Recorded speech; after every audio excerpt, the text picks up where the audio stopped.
징역 23년이 선고됐습니다. 고령의 한 총리가 23년을 다 복역하면 100세가 넘습니다. 어제 선고 내용 들어보시죠.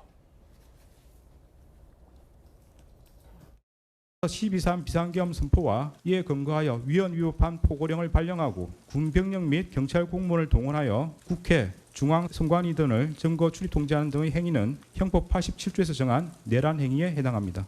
이하에서는 12.3 내란이라고 말하겠습니다. 12.3 내란은 위로부터의 내란에 해당되는 점에서 그 위험성의 정도가 아래로부터의 내란과 비교할 수 없습니다. 주문, 피고인을 징역 23년에 처한다.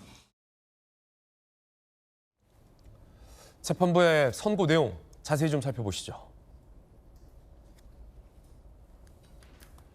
12.3 비상계엄은 위로부터의 내란이다. 친위 쿠데타에 해당한다라고 선고를 했습니다. 내란이 성공할지도 모른다는 생각에 의무와 책임을 외면했다라며 이건 적극 가담한 행위에 해당한다.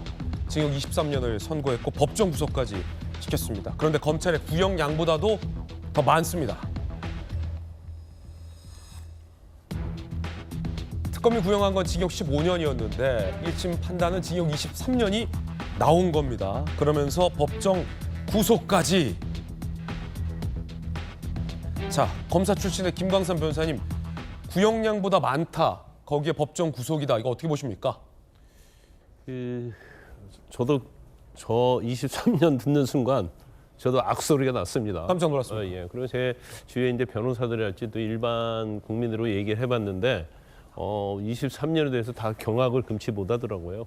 그런데 재판관에서 이게 저는 예견돼 있었다 이렇게 봐요. 왜냐하면 저 부장판사 이제 이진관 부장판사인데 굉장히 단호하고 그다음에 이제 증인신문이랄지 또 피고인 한덕수에 대해서 굉장히 호통치고 그랬거든요.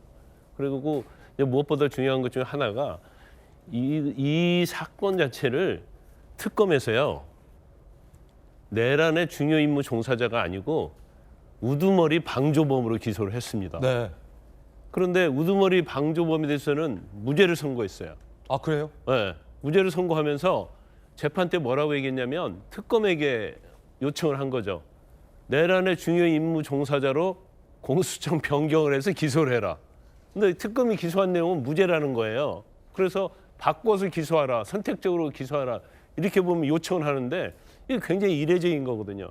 그러면 이미 특검에게 공소장을 내란의 중요임무 종사자로 변경을 하라 이 말은 중요임무 종사자로 죄를 인정하겠다는 그런 뉘앙스, 예단이 그런 나왔다. 이미 예단이 갖고 있었던 거예요. 이제 그렇기 때문에 특검이 전혀 생각지 않은 중요임무 종사자로 기소를 하라 이렇게 요청을 한 것이고, 그다음에 이제 전체적으로 보면 뭐 제가 볼 때는 이제 유죄를 전제로 한다고 한다면 뭐 제가 이 유죄의 근거가 되는 것은 그렇게 뭐 잘못되거나 그런 건 없었다고 봐요.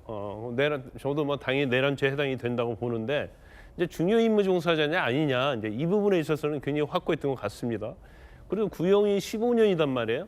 그러면 특검의 입장에서는 징역 15년 구형을 하면 뭐 한 반절 아니면 3분의 2 정도 나오겠지 했는데 특검의 구형 15년보다도 8년을 더 선고를 해버렸단 말이에요. 그럼 이건 굉장히 이례적이고 뭐 한편으로 따지면 본인이 어떤 내란이랄지 비상경험에 대한 어떤 감정적 이제 그런 것도 어느 정도 뭐 영향을 미쳐서 형량이 좀 엄청나게 나왔다 이렇게 볼 수 있어요. 그런데 이 형량 자체가 굉장히 중요하고 이제 내란죄냐 아니냐 이 부분도 뭐 2월 19일 날 윤 전 대통령에 대한 선고가 있고 김용현 전 장관의 선고가 있잖아요.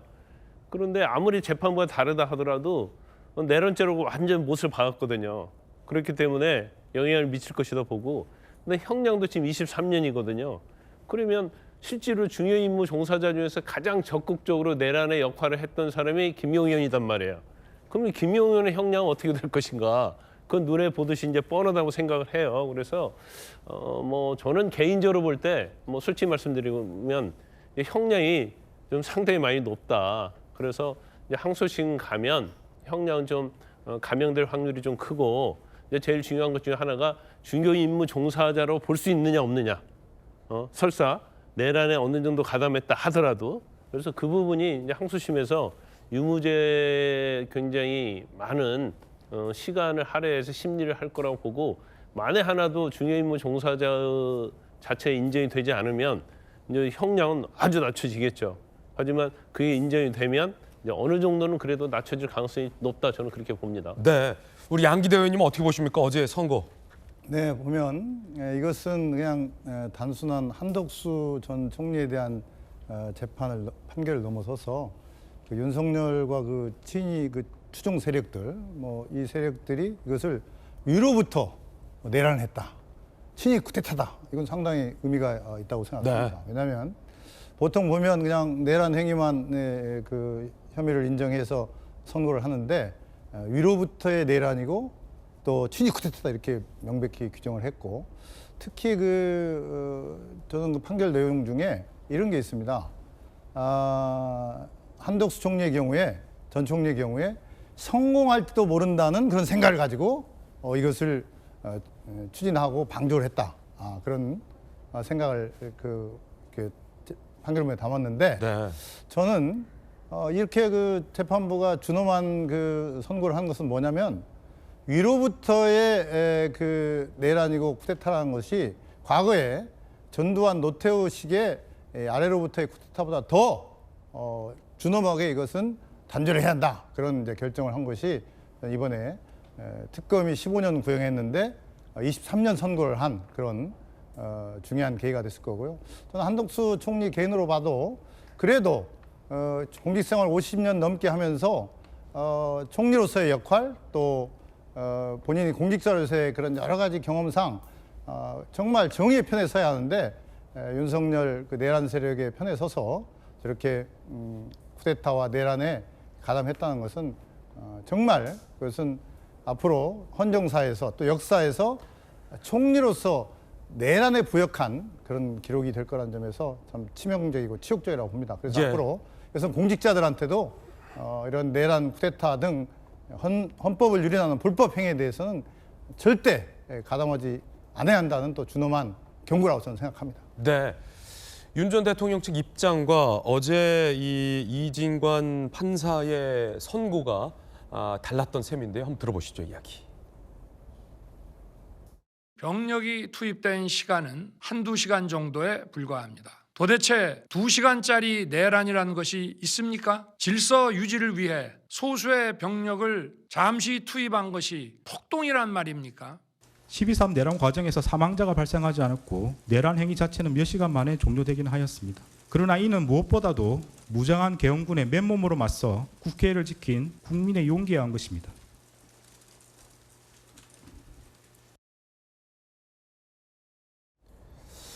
그 의사 정족수를 갖출 것을 한 총리가 제안했다, 그리고 허위 공문서를 작성했다 등등의 여러 가지 것들이 이 적극적인 가담이다라고 판단됐던 근거였던 것 같아요. 성춘 부회장님. 그렇죠. 그러니까 완전 범죄를 만들기 위해서 협조한 사람이 된 거죠. 저는 판결이 나오기 전부터 한덕수 전 국무총리에 대해서는 뭐 큰 죄를 묻긴 어려울 거다라고 국민의힘 측에서 상당히 오랫동안 얘기를 해왔었거든요.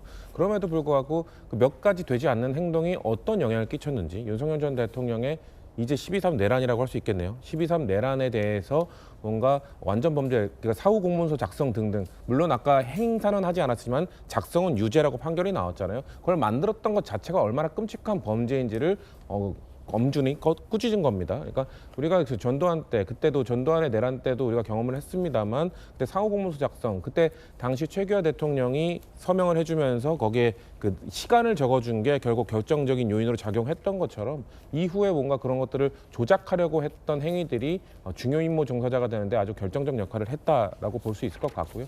저는 이제 어제 판결로 인해서 지금까지 국민의힘 측에서 계속 내란몰이 운운했던 것들 반성하고 사과하셔야 된다고 생각합니다. 네. 우리가 지금까지 확정되지도 않았는데 왜 내란몰이를 하느냐라는 얘기를 상당히 오랜 기간 동안 들어왔는데, 이제부터는 12.3 내란이라고 명확히 말할 수 있게 됐습니다. 물론 뭐 항소심도 있을 수 있고 대법원까지 가겠습니다만, 그래도 1심 판결이 나온 이상 더 이상 국민의힘 측에서는 이런 거에 대한 뭐 부정이나 이런 거에 대한 거리두기나 이런 거에 대한 뭐 반발이나 이런 거를 해서는 안 된다고 생각을 하고요. 사법부의 엄중한 꾸짖음에 대해서 본인들을 반성해야 된다는 말씀을 드리고 싶고요. 그리고 아까 결정적으로 또 여러 번 반복해서 우리가 봤습니다만, 윤석열 전 대통령이 계속 주장하고 있는 그 2시간짜리 그 내란이 어딨냐? 이거는 그냥 경고성이었다. 그리고 유튜버들이 외치고 있는 뭐 계몽령이다. 이런 말들이 얼마나 터무니없는 얘기인지를 얘기한 겁니다. 아마도 이런 얘기 또 많이 했었거든요. 그 당시 전두환 때는 인명피해가 많지 않았냐. 인명피해가 한 명도 없었기 때문에 이거는 어떻게 뭐 유죄를 주겠느냐. 뭐 이런 얘기들도 또 역시나 국민의힘 패널들이나 국민의힘 측에서 많은 이야기들 하셨는데요. 이렇게 인명피해가 없을 수 있었던 거는 정말 국민들이 목숨 걸고 지켰기 때문이다. 그 당시 12월 내란의 밤에 국회로 뛰어갔던 국민들의 희생이 있었기 때문이다라는 판단을 해주신 거고요. 그리고 그 당시의 민주주의 수준과 지금의 민주주의 수준 현격히 다릅니다. 1980년대 민주주의와 2024년 그 당시의 민주주의 수준으로 봤을 때 그런 거를 획책하고 추진했다는 것 자체가 얼마나 큰 범죄인지를 저는 엄중히 꾸짖었다는 점에서 어제 판결이 의미가 있다고 생각합니다. 한도수 전 총리 측의 변호인단의 입장도 궁금합니다. 들어보시죠. 23년 선고 입장 혹시 변호사님 법정 구속 되셨다 보니까 조금 어떤 입장이신지도 오늘은 네. 그 비상계엄을 내란으로 어쨌든 인정을 했는데 관련해서 혹시 하실 말씀 있으세요? 징역형 선고 관련해서 마지막으로 입장 한 번만 저희를 못 찍어서 뭐 하시려고 그러죠? 마지막으로 한덕수 전 총리께서 말씀하신 부분은 혹시 없으셨을지도 좀 궁금하거든요. 네, 안영환 의원님. 일단 1심 선고인데 2심과 대법원 판단도 좀 봐야 되고 그리고 윤 전 대통령 본 재판 네, 이 결과도 좀 봐야 될 것 같은데 23년형이 나왔으면은 한 총리가 지금 70대니까 100세가 넘어야 형량이 다 끝이 나는데 아까 이제 김관선 변호사님께서는 형량은 좀 과도하다라는 본인의 어떤 판단도 좀 말씀해 주셨고 양기대 의원 같은 경우는 그만큼 이 준엄한 의미의 어떤 경고다라는 의미도 해석해 주셨는데 안영환 의원님은 어떻게 보십니까? 저도 검찰 구형이 15년인데 23년이 나온 걸 보고 저도 깜짝 놀랐습니다. 통상적으로는 검찰은 좀 과하게 부르거든요. 그러면 판사는 좀 약하게 어느 정도 변호인 측의 주장을 감안해서 약하게 하는 게 일반적인데 깜짝 놀랐어요. 저도 문자를 어제 보고 이럴 수도 있구나 싶었는데 그런데 이제 아까 이야기가 나왔습니다마는 지금 재판부가 내란 주요 임무 종사자로 공소장을 변경해달라고 요청했을 때부터 상당한 심증, 그러니까 예단을 가지고 있구나라는 걸 생각을 했어요. 그래서 유죄 나올 수밖에 없다라는 생각을 했고 그때 벌써 이미 내란 주요 임무 종사자라는 걸 할 때 내란이라고는 전제로 판결하겠구나 생각을 했었습니다. 역시 예상과는 크게 벗어나지 않았는데 어쨌든 형량은 셌습니다. 셌고요. 일단 재판부의 판단을 존중해야죠. 그리고 이 판단에 불만 있으신 분들은 또 2심, 3심을 또 기다리면서 또 바뀔 수도 있는 거니까요. 대한민국은 무죄 추정의 원칙에 따라서 3심제를 채택하고 있기 때문에 기다려봐야 될 것 같습니다만 어찌됐든 이 재판부의 판단이 다른 재판에 영향을 미칠 수밖에 없을 겁니다. 사실 대한민국의 상권 분립 체제 하에서 재판부가 이제 여러 재판부가 있는데 한 재판부와 다른 재판부의 판단이 틀린다면은 재판 사법부 전체의 신뢰 위기에 빠질 수밖에 없습니다. 그렇기 때문에 이 재판부의 판단이 영향을 미칠 수밖에 없다 이런 생각이 들고요. 그런데 저는 이제 이 재판부의 판단 가운데서 일단 형량은 그렇다 치고 두 가지 부분에 대해서는 저는 사실 좀 의아하게 생각을 합니다. 첫째는 이 재판부는 12.12 군사 쿠데타입니다. 군사 쿠데타보다 더 심하다라고 봤는데 12.12 군사 쿠데타는 광주 민주화 운동으로까지 연결된 우리 한국 사회에 엄청난 궤적을 남긴 정말 큰 나쁜 선례였죠. 근데 그것보다 더 나쁘다고 한 게 과연 논리적으로 만든 것인지 상당히 저는 의구심을 가지고 있고요. 네. 그때 노태우 장군, 12사단의 노태우 장군, 12사단 사단장이었던 노태우 장군이 대통령이 됐죠. 그 후로 내란 재판에서 22년 6월을 받았습니다. 그러니까 거기다 6월을 더 보태서 23년을 때린 것 같아요, 보니까. 그러니까 그것도 과연 12.12보다 더 심한 범죄 행위였나라는 것에 대해서는 저는 의구심을 갖고요. 두 번째는 한덕수 전 총리가 잘했다는 이야기는 아닙니다만 한덕수 전 총리가 막으려는 의지가 있었다 하더라도 막을 수가 있었을까? 윤석열 대통령의 심정, 윤석열 대통령의 행태, 그동안 해온 행태로 비춰볼 때 저는 막을 수 없었다고 봅니다. 그런데 막을 수 있었음에도 막지 못했다. 그다음에 성공할 거를 전제로 뭐 가담했다는 독심술이죠. 그 일종의 판사가 독심술 썼다는 것에 대해서도 저는 뭐 좀 의아해요. 어찌됐든 뭐 재판부의 판단을 존중합니다만은 그런 부분들에 대해서는 약간의 의구심이 남습니다. 네, 첫 번째 소식 전해드렸습니다.